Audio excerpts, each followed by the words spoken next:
pockets throughout Asia, and in the very near future, it will all be gone. And there are those that are trying to reverse this trend.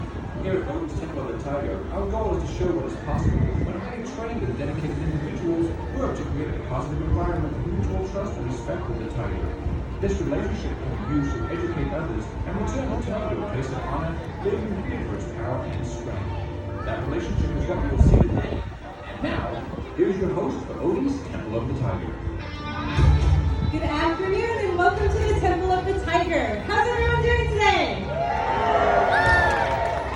Great. Well, my name is Amy and I know you're going to have a good time today learning about one of the world's most beautiful yet endangered animals, the tiger. Today you'll be seeing our tigers running and jumping, maybe even swimming, right alongside the trainers that they trust and respect. Now what you'll be seeing today are natural behaviors. These are things that tigers naturally know how to do. We simply incorporate a food reward to demonstrate their athletic ability to you in the audience. Now with that being said, are you ready to see some tigers? Alright, then let's get started. The first tiger joining us today is our 7-year-old female Bengal tiger, Kismet. Now, Kismet here is currently our smallest tiger, weighing in at around 300 pounds. And today she's going to get us started by running from point A to point B in a behavior that we call an A to B run. Now this gives you a good idea of just how fast tigers can move. And tigers can reach top speeds of 35 miles per hour when they are so inclined to do so. Let's see, there she goes. But tigers are not really long distance runners. They're more of the short distance sprinting type. But they can reach that top speed of 35 miles per hour in just 2.5 strides. So that acceleration is very impressive.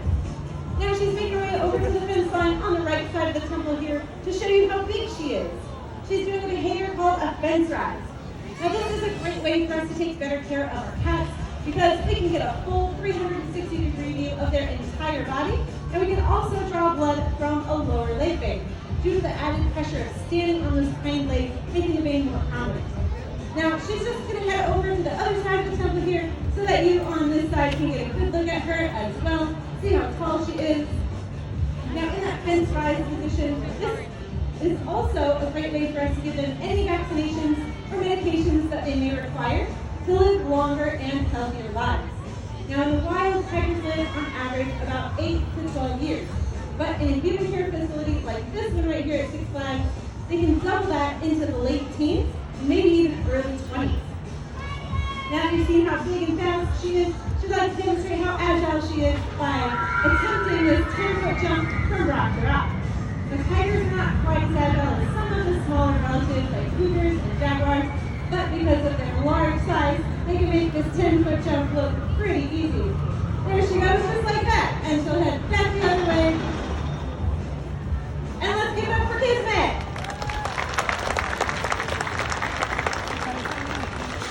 And we have been giving her little pieces of meat as her reward. And we feed about 600 pounds of meat each week to our cats. But we don't want to be the only ones having all of the fun here, so I have a question for you in the audience. Does anyone want to help me feed a tiger? Who's the most excited person? Who's jumping up and down? The person I saw jumping up and down, the person's in the Minnie Mouse shirt right in front of me. Come on down here, make your way, and we will do Kismet. Now have you hold on to that with both hands for me? Perfect, just like that. We're going to walk over to the fence line here, and we're just going to poke the meat part right through the fence. I think she's ready for us. Great job! All right, let's give it up for our brave volunteer. That was fantastic. Let me get this very tight. Our honorary member of the Temple of the Tiger. That was a lot of fun. I think we have time to do it one more time over here. Who wants to be a tiger over here? Anybody who's excited? Oh, I see one very excited person all the way in the back in a red shirt with a baseball cap. Red shirt, baseball cap. Meet me over here. Go ahead and use those stairs for me. Make your way down.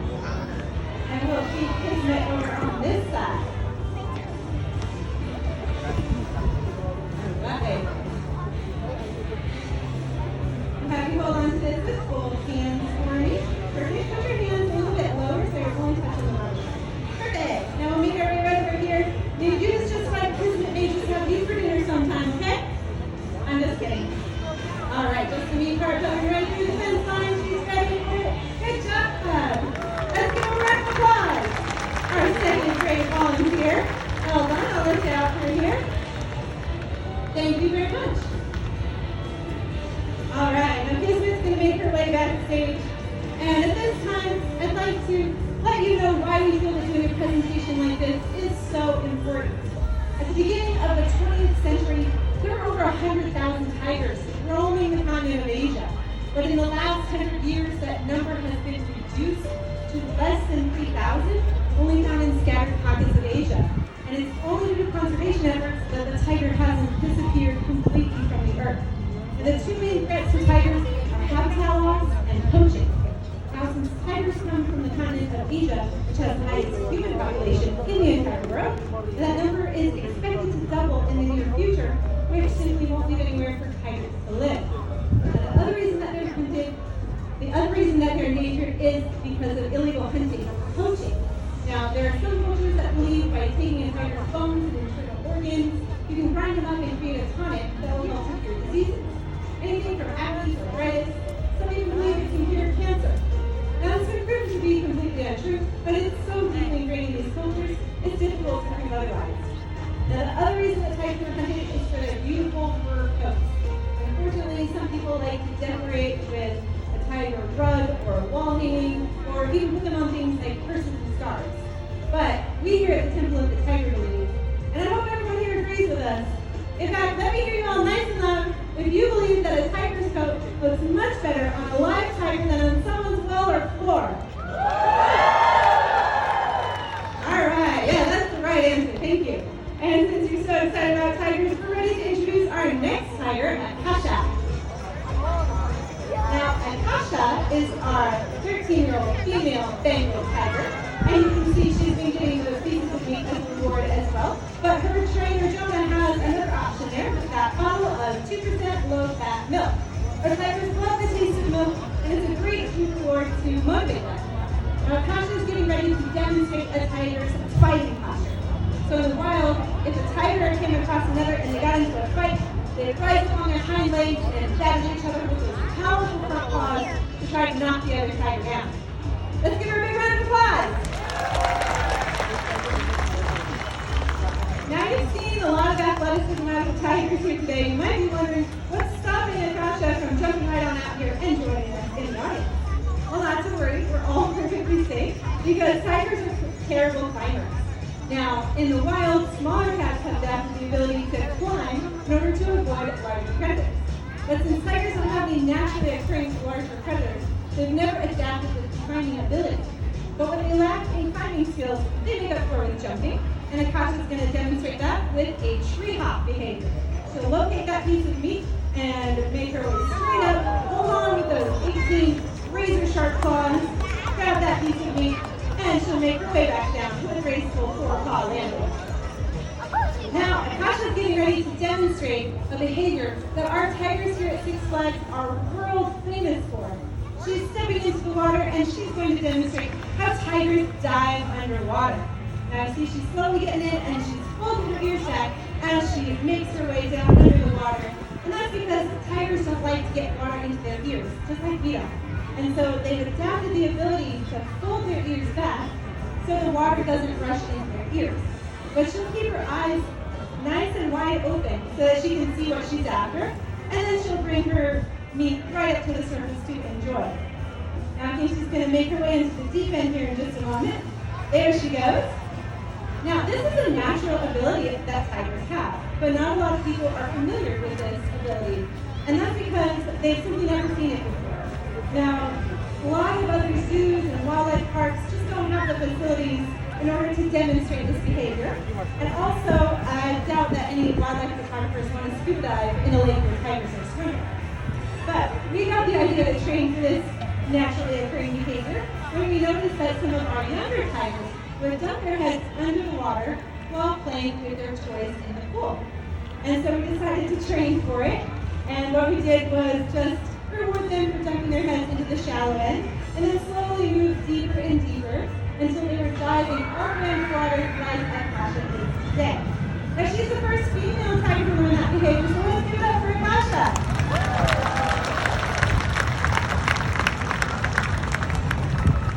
Now again, I said this was a natural behavior, and since tigers come from Asia, there's lots They'll use these tools to cool off on a hot day like today. Oh, she may not have located that one. I don't know where it is now. I'm sorry. But they'll use it to cool down. They also use it for hunting. So tigers are actually really good swimmers. They have large, dinner plate-sized claws and partially webbed toes that helps them to swim in the water. And their prey is actually animals like deer and pigs who have long, spindly legs not built for swimming. So what a tiger will do is they will chase their prey into the water, and they are able to outswim their prey very easily because of those paws and that natural swimming ability. In fact, tigers are much more successful at hunting in the water than they are on land. On land, they're only successful about 1 in every 20 tries. But when they chase their prey into the water, that odds go up to 1 in every 5 tries. Now, Kasha did a wonderful job. She's heading backstage. Let's give her a big round of applause.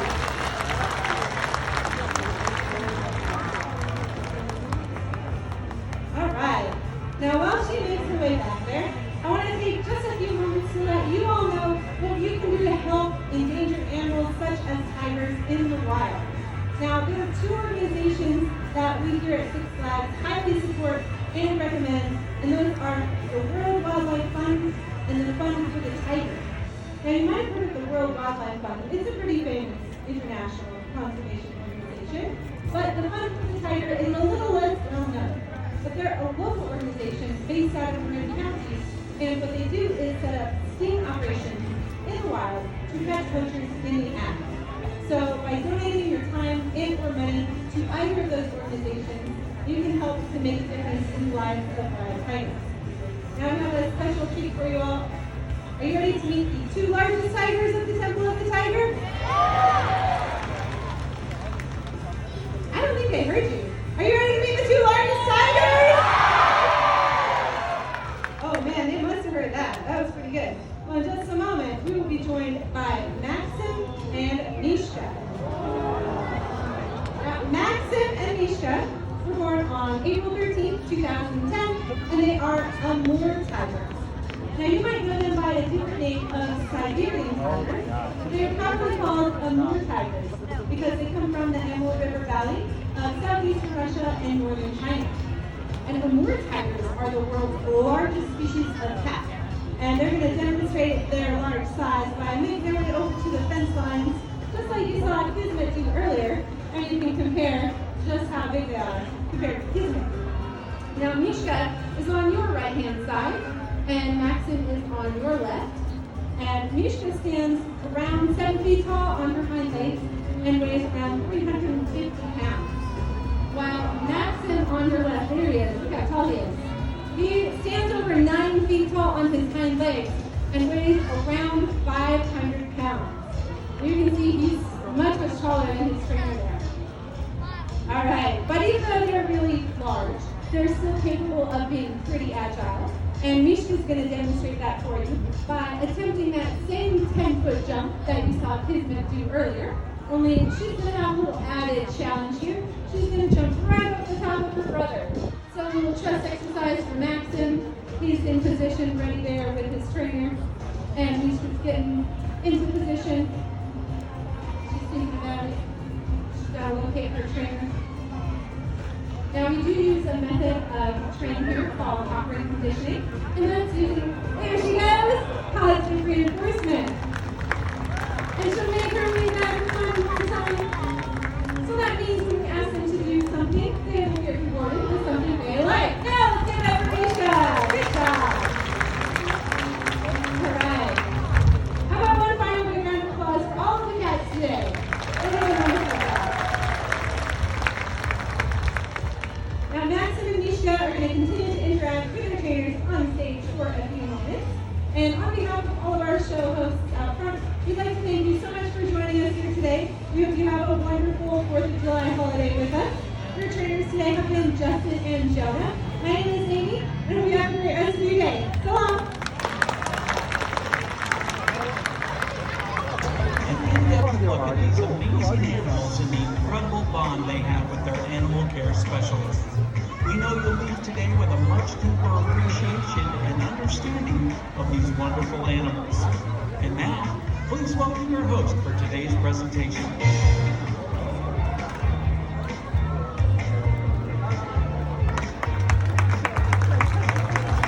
Okay, nice. How's it going today, guys? Happy 4th of July. Welcome to Sea Lion Stadium. As the name might suggest, we're home to sea lions, but we're also home to two other species here at Six Flags Discovery Kingdom. We have Pacific harbor seals and Asian small pond otters, and we're going to get a chance to see all three of those species here today. Now, who is from the Bay Area? Raise your hand.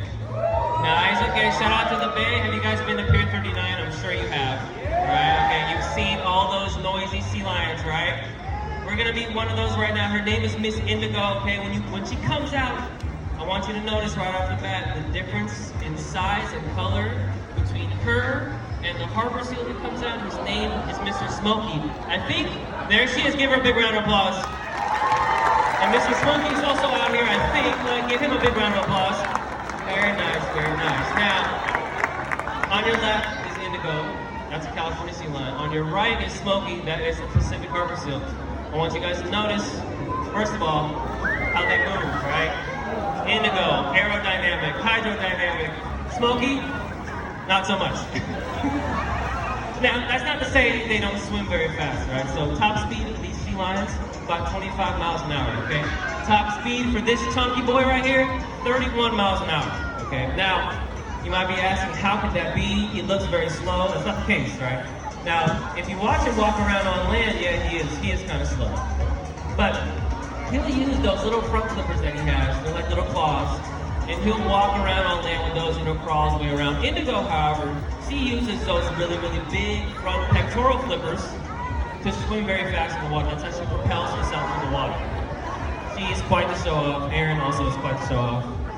Alright, now Smokey, on the other hand, he uses those black flippers, those back flippers right there, to help propel himself through the water.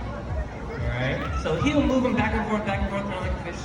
She'll pump her front flippers sort of like we do when we swim, right? So it's a very similar concept. Now,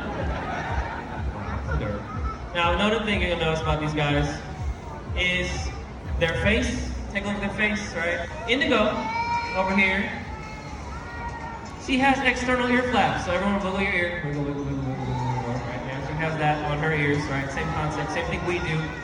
Seals, on the other hand, do not have an external ear flap. They just have a tiny hole on each side of their head. Now, that's not to say they cannot hear.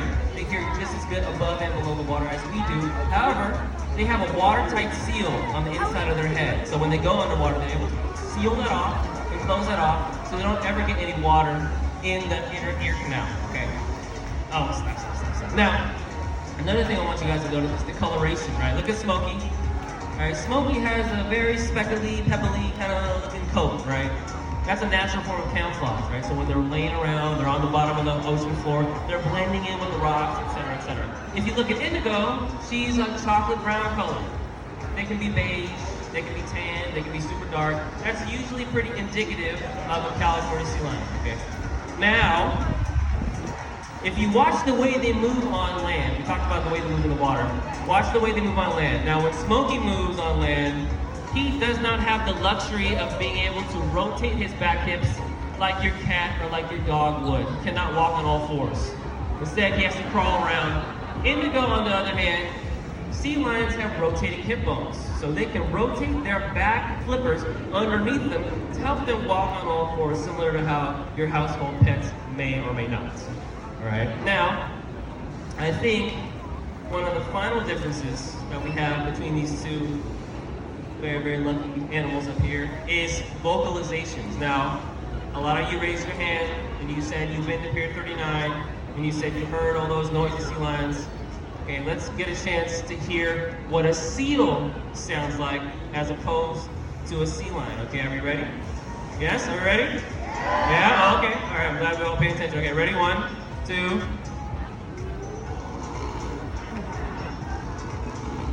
Did you guys hear that? Okay, so that's a seal. All right, now Indigo is going to show us her loudest vocal first. This is the sea lion. Ooh, a little bit different, right? A little bit different. Now, I think she's got one more she wants to show us. Let's see if I can put the mic in front of her face here. We'll get a up-close demonstration. All right, Miss Indigo, are you ready? a little bit different, right? So if you're noticing sea lion vocal a little bit louder, a little more up in your face, a seal vocal a little bit more subtle, right? And they'll use those slaps and taps on the water. Oh my gosh. Show off. That's a show off right there. Everyone give them a big round of applause. That was very nice. Okay. Now, a lot of these behaviors are really cool and they're really fun, right? As we've seen kind of out here, demonstration from those too. But that's not all we do here, okay? So we have a full veterinary staff on site, and a lot of the training that we do here is husbandry related. Can anyone tell me what husbandry means? Any guesses? That's okay. Husbandry basically is a fancy term for animal health care, okay? So here, we do a lot of that on our own, a lot of that in conjunction with our veterinary team, right? And that's the most important part about what we do. Raise your hand if you've been to the park before. Okay, good. Some of you may know, or some of you may not know, that a lot of the animals here are rescues, okay? So it's important for us that their health care, right, is the thing we touch on the most and that we are the most in tune with, all right? Because out in the wild, animals like to hide when they don't feel good, right? Because when you don't feel good, what happens? Predators, right? You become down at the bottom of the food chain. So when you show that you're not feeling great, all of a sudden, you are easy prey for a lot of different animals. So here, what we do is we do a daily assessment of every single animal. We look over their bodies. Do you have any new cuts? Do you have any new scrapes? How does your mouth look? How do your eyes look, right? And this guy is here to demonstrate a little bit of that. Please welcome Mr. Koa to the stage. This is our second largest sea lion, okay? So this dude is about 450 pounds of fat. I'm kidding, no. This is about 450 pounds of muscle. He's a big, big, big boy, okay? But this is not as big as male sea lions can get. As far as male sea lions go, this is about average, all right? They can get up to 900,000 pounds at their biggest, okay? And what Clayton is demonstrating right now is part of our daily assessment of our animals. This is called a layout. We put them on the ground, we put them in a sleep, and we check over their whole body. Do you have any new cuts? Do you have any new scrapes? Is there anything that you're trying to hide from me that's gonna indicate that you're not feeling great? All right, check their flippers, all right? Check their stomach. What's going on, right? You guys see a little belly button right there? They're mammals just like us. They got belly buttons. They all have innies though. There's no outies, as far as I've ever seen. All right. Now, this is one of the easiest ways also to take a voluntary blood. Who here has ever given blood? Raise your hand. Right? And when they stick that big old needle in you, it's not the most fun feeling, right? So for these guys, when we put them on their back, or we have them in a sleep, right? We're able to manipulate those flippers, touch them, rub them, right? Place little objects on them to get them used to the feeling. Oh, so off. Oh my gosh. The feeling of those kind of medical procedures, right? Now, another important part of what we do here is making sure that animals are physically stimulated, okay? Now, what that means is basically they need to get their exercise just like we do, okay? So, Mr. Clayton, I think, is gonna bring Mr. Koa down this way. You saw him doing some fun spin work. He'll probably do some more things in the moat over here in the water, okay? But it's important for these guys that we touch on a few different things when we're working them. First, their mental health. Two, their physical health, right? Mental health, all the training that we do, right? Takes time, takes patience, takes focus. But another thing we touch on, right, is their medical health. Clayton is demonstrating a mouth flush, right? So this takes a lot of time and patience to get right. Koa says, yes, I can open my mouth really big, but it takes a lot of time for me to trust you to want to put a spray in there. Now, who here uses Listerine? Raise your hand. A few of you. Okay, who here brushes your teeth? Yikes, that's not everyone. That's... Wait, I can try to ask again. Who here brushes their teeth? Okay, that's better. Nice, right? So we do the same thing for these guys, right? Every other day, we alternate. We do a toothbrush, we do a mouth flush, and that's to help these guys keep their mouths very, very healthy, right? These guys don't have hands. Okay, so unfortunately for them, they use their mouths to explore their environment. They'll pick things up, they'll put things down. That means, though, that they're very prone to mouth injuries, especially in the wild. So for them, it's very important that we check that dental health every single day, and we're doing a lot of preventative health care to keep their mouths in very, very, very good condition. Now, Coco is going to do a little exercise, Perhaps? Oh, okay, cool. Yeah, you. Yep, yeah, you got it. Good. Under Armour. Everyone give them a big round of applause. This is our victim, our volunteer for this session here. Now, we got 2 friends. Nice, okay, 2 friends. Give them both a big round of applause. Very nice. All right, our 2 guinea pigs. Okay, now, Mr. Quinn, I think you're giving them a little bit of instruction.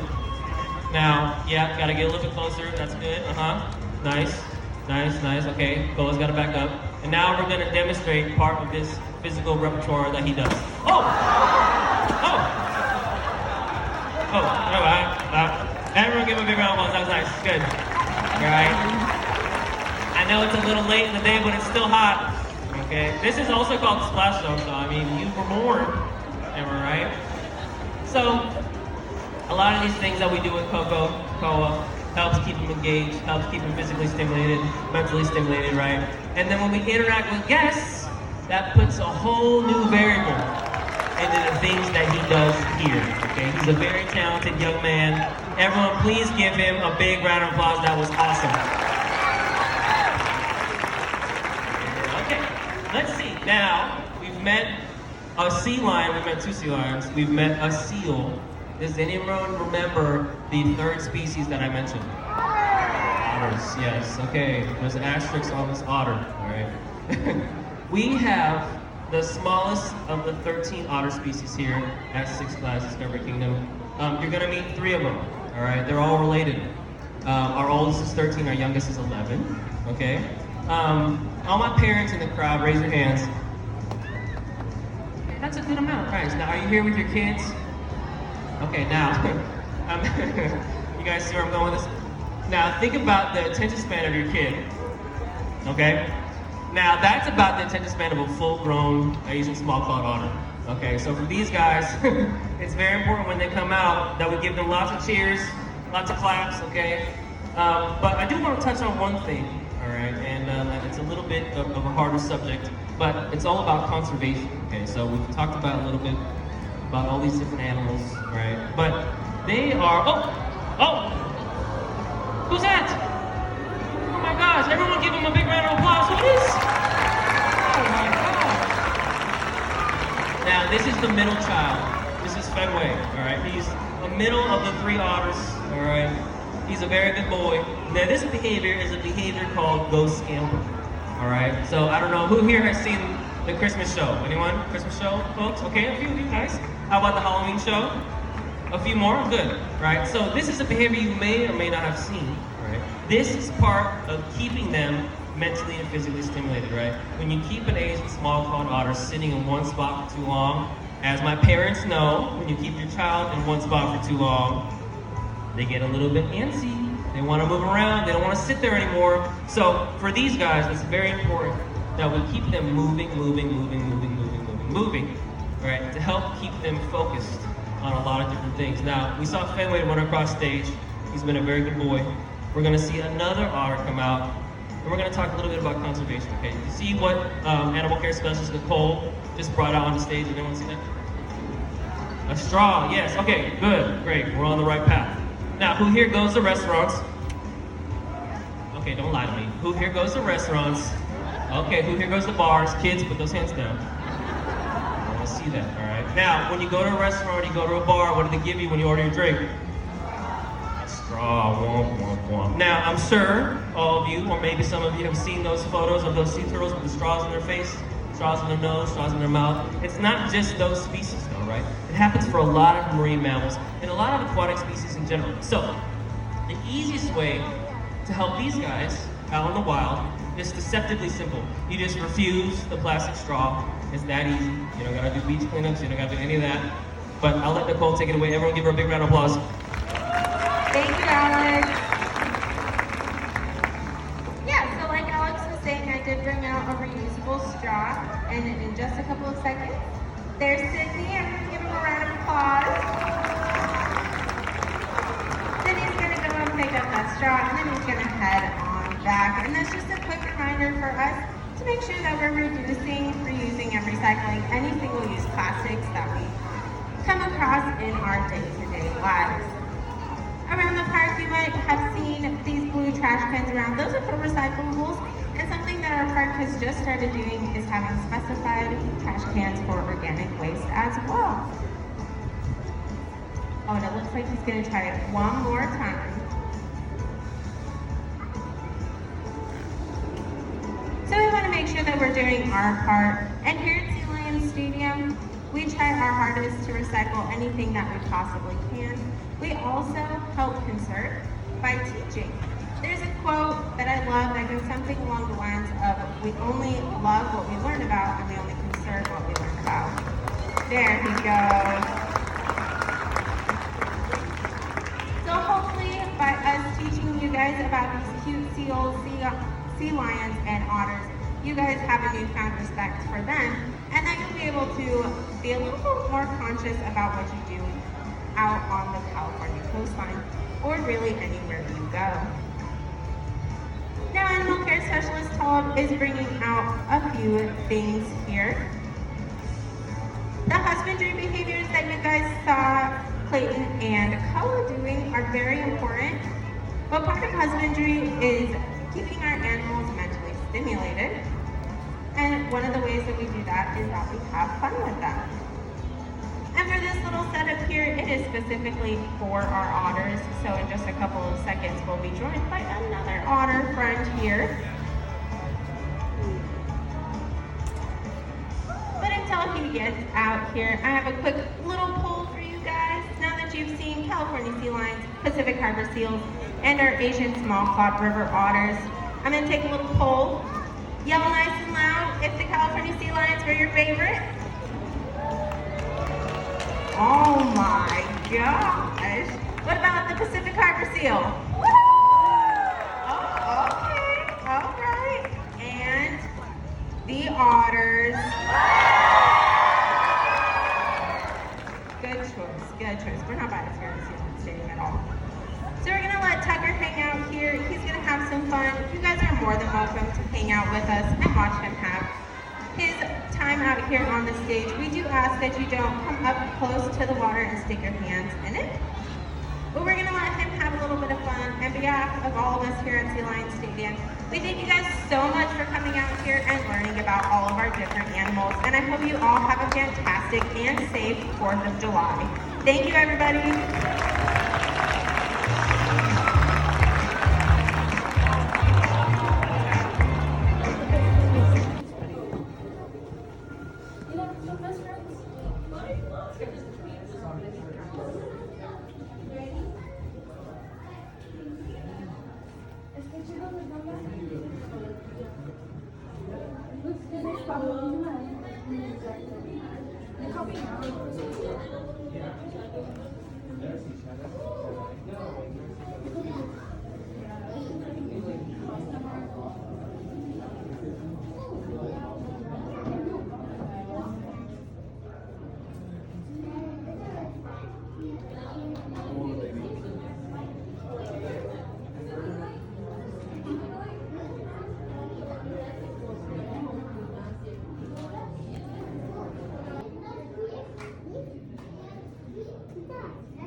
Happy birthday, Liberty!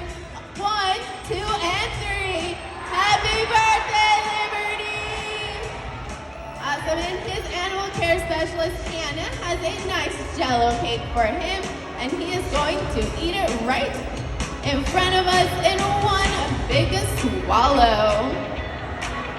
How about a big round of applause for all of our dolphin friends?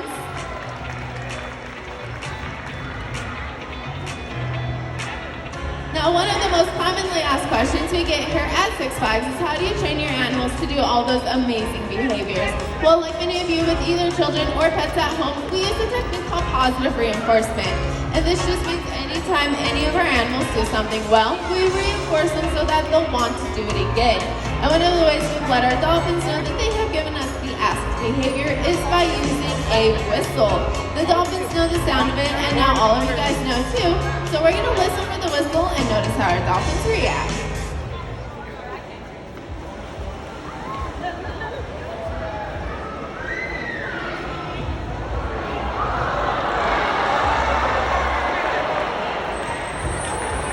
Great job by all 5. There are many reasons why we train our animals here. First and foremost, it allows us to build a trusting relationship, which allows us to have a strong bond with all of our animals. This is very important to us because it allows us to give our animals the best care possible. And not to mention that it does serve as a form of mental stimulation because just like children, dolphins love to learn. It's fun, so we're gonna watch our dolphins having some fun.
All of the animals here at the park are healthy, safe, and loved, and serve as important ambassadors for not only the environment, also the species. These beautiful, fun, smart animals inspire passion. Many of you may not know that plastic pollution is unfortunately quickly overtaking this planet. This does have a direct and deadly effect to all of our sea life. In fact, over 100,000 marine mammals and sea turtles are killed each year just by getting entangled in plastic. But the good news is we can all make a difference. Six Flags Discover Kingdom has made a commitment to carrying around reusable water bottles, and it looks like one's going to head its way to our side.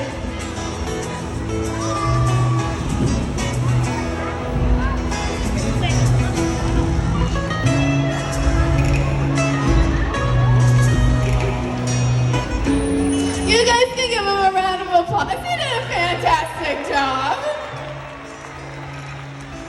All of you guys can help join our conservation efforts by purchasing a reusable water bottle like this one. Together we can reduce plastic waste, reuse materials, and recycle. And that will help ensure the healthy future of all the oceans and the animals that call it home. Now I do have a question for all of you out in the audience. Did you know that our dolphins love to play? Yeah, well, let's watch them enjoy some.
this presentation where I get to introduce all of you guys to the newest member of our pod. Everyone, please put your hands together for Michael. Awesome, and I'm going to turn you over to Animal Care Specialist Tristan. Hi, welcome to Dolphin Harbor. So today you have an amazing opportunity to meet one of my favorite dolphins, Merlin. So go ahead and stand back here, and what we're gonna do is say hi. And to do that, we're gonna go ahead and stick our right hand out and give him a nice big wave. Great job. So now that we've gotten the introductions out of the way, we're gonna go ahead and see what Merlin feels like. So I'm gonna have him present his tail for us. And you can go ahead and bend down right next to me and give him a nice gentle rub. So what does he feel like? Hard and kind of rubbery, right? So here at Dolphin Harbor, we like to say our dolphins feel like a wet rubber inner tube or even a hot dog. That's kind of silly, huh? So what we're gonna do next is stand back here and we're gonna dance with Merlin. And to do that, we're gonna throw our hands above our head just like this and spin in a circle. And he's gonna dance along right with us. Great job. So not only is Merlin an amazing dancer, but he's a great singer too. So go ahead and stick both hands out in front of you just like this and wiggle your fingers. Great job. So to show Merlin that he's done a good job, we're gonna go ahead and give him some fish. But before we do that, we gotta get all that slimy, fishy stuff off. So hold it up in front of you for everybody to see and go ahead and drop it right into his mouth. Great job. All right, unfortunately it is time to say goodbye, and Merlin has an amazing way of doing that. Go ahead and stick your right hand out just like this and drop it to the floor, and he's gonna give you a nice big dolphin wave goodbye. All right, great job. Everybody give our volunteer a round of applause.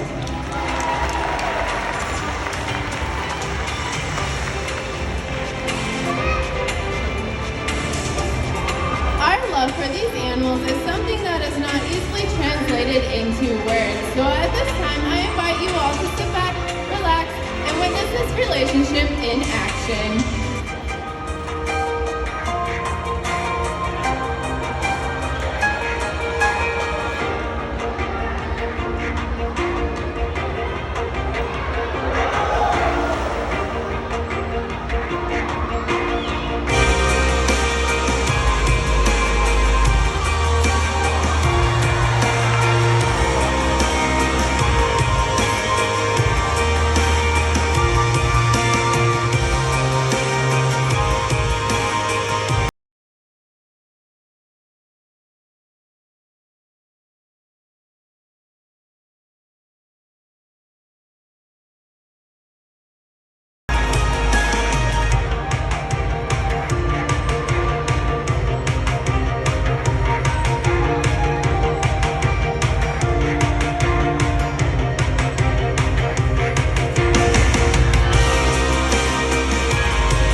by taking this journey with us today that we have inspired your passion, for these animals represent hundreds and thousands of species. Anything from the teeny tiny seahorse to the enormous blue whale and every size in between. When we make smart choices now, we are helping protect our oceans. And now with that being said, our dolphins are headed your way one more time to thank you for being a part of our pod.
Dolphin Harbor. We hope you continue having a great day here at Six Flags Discovery Kingdom.